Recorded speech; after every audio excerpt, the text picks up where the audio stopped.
உடைந்தவன் என்று எரிந்தவர் முன்பு உபயோகமாக என்னை மாற்றினீ. உந்தனின் அன்பு உருவாக்கும் என்று என்னையும் நிறுத்தி விளங்க செய்தி.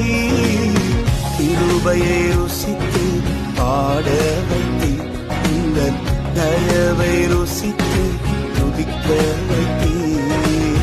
கிருபையை ருசித்து பாட வைத்தி, இந்த தயவை ருசித்து துதிக்க வைத்தி. இயேசுவே, உம் அன்பை நான் என்ன சொல்வேன்?